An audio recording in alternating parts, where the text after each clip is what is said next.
खुलुमबाय गिबियावनो सोरजिथा क्रिएटिभिटि चेनेलाव बरायनानै लाग्रोनाय जाबाय। जों बयबो मिथिखाबाय आथिखालाव बिटिआर ओनसोलनि थाखाय मोनसे जोबोद गोजोनथाव खौरां दायो फैबाय। जेरैहाय मोननै गुबैयै बे खौराङा गोजोनथाव खौराङा जादों मोनसेया रेलवे मेनुफेक्चारिं मोनसे फेक्टरि जानो थांगासिनो दङ आरो बेनि थाखाय गासिबो अर्डारफोरखौ थाबैनो खालामनाय जागोन होननानैबो रेलवे मिनिस्टार बुंनानै होखाबाय। बेनि अनगायै मोनसेबावा जाहैबाय क'क्राझारनिफ्राय भुटानसिम मोनसे गोदान रेलवे ट्रेक बानायनाय जासिगोन जायो इन्टारनेसनेल मोनसे रेलवे जागोन। बे मोननैया थारैनो जोबोद गोजोनथाव खौरां आरो बेखौ मिथिनो मोननाय बायदिब्ला आथिखालाव 25 आरो 26 साननैनि हाबाफारि लानानै आसाम सरकारा बानजायनाय एडभान्टेज आसाम 2.0 मोनसे हाबाफारि सोलिगासिनो दंमोन।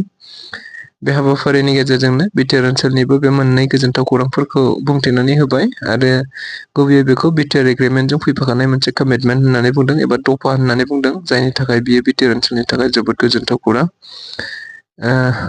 मा जादों बेयाव नोंथांमोनहाबो नायनो हागोन, आङो भिडिअखौ क्लिपखौ होनानै होनि।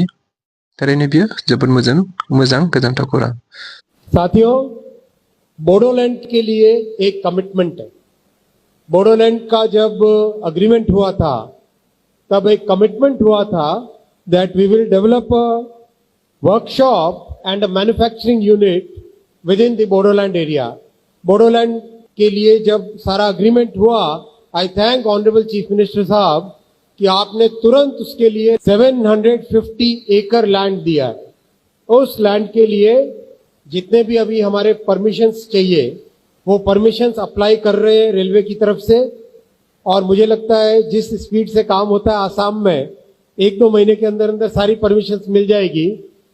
तो मैं जनरल मैनेजर साहब को बोलता हूं जल्दी से बांसवाड़ी में एक मैन्युफैक्चरिंग यूनिट का प्रपोजल जल्दी से बना के दीजिए ताकि इसको अपन आगे लेके जाए। लमडिंग में